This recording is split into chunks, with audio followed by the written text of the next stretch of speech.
Je vous montre aujourd'hui comment je fais des boutures de patates douces. Vous verrez, c'est assez simple. J'ai déjà fait une vidéo plus complète, mais là, on va le faire en mode express. Allez, c'est parti.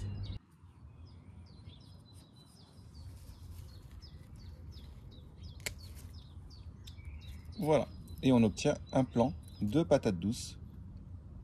Ce que je fais, c'est que je vais venir sectionner ici les deux yeux. Et si je le souhaite, je sectionne ici cette feuille. Je sectionne là.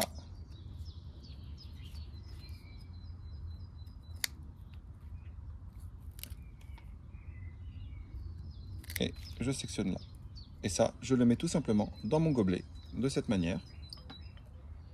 Je vais mettre de l'eau à ce niveau, de façon à ce que les deux yeux que j'ai coupés soient sous l'eau. Et je mets ça à 25 degrés. Et j'attends une petite, bien 2 semaines, de façon à avoir ce résultat. Ça, c'est la technique numéro 1. Vous pouvez directement sectionner, même opération, deux yeux, vous laissez une feuille,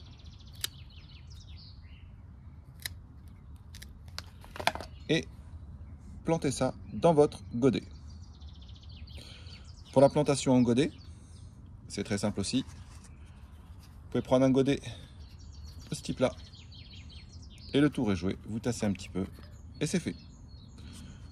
Alors là, c'était un gros godet de 7. Vous pouvez aussi utiliser ce genre de godets, qui sont des godets qui sont utilisables tels quels. En fait, vous allez pouvoir les planter. Donc c'est Fertile qui fait ces godets.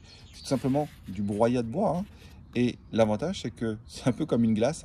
Votre patate douce va venir se nourrir en même temps du terreau. Du terreau et de l'emballage. Et vous verrez, il y aura des racines qui vont sortir en dessous. Moi, j'aime bien ce système-là.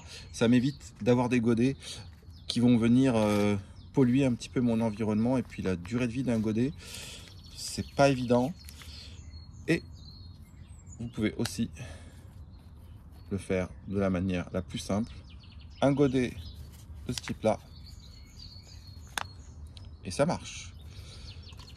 Alors, cette même technique fonctionne aussi avec vos plants de tomates. Ici, il s'agit d'un porte-greffe que j'ai utilisé pour faire une greffe de tomates.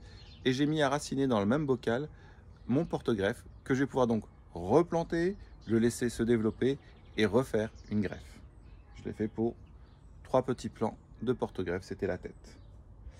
Voilà, donc l'exercice n'est pas compliqué. Une fois que vous avez fait cette opération, il va falloir que vous les mainteniez au chaud. Au chaud, je dirais 20 degrés, n'allez pas chercher en dessous. Si vous le mettez dans votre serre et que la journée, vous avez 22, 23 degrés, 25, 26, 28, c'est très bien, il n'y a pas de souci. Par contre, la nuit, si vous baissez en dessous de 17, 18 degrés, je vous invite à les mettre dans votre garage et à les ressortir la journée. Alors, c'est une période un petit peu charnière pour l'ensemble de vos légumes d'été. Donc, soyez assez vigilant sur cette période-là. Moi, je fais très attention parce que j'ai déjà vu la patate douce ne pas partir ou végéter. J'ai déjà eu un commentaire à ce sujet-là d'une personne. Donc, la température est importante. Si vous voyez que le soir, il va faire moins de 18-19 degrés, rentrez-les dans un environnement plus chaud à la maison ou dans votre garage si vous savez que vous avez une bonne température. Bon, voilà, j'espère que ce petit tuto vous aura aidé. Prochaine étape, on verra comment les planter. On les plantera de différentes manières. Sur ce, pensez à vous abonner, et vous savez ce qu'il vous reste à faire. Les petits clics à droite, à gauche, liker, partager. Allez, à plus!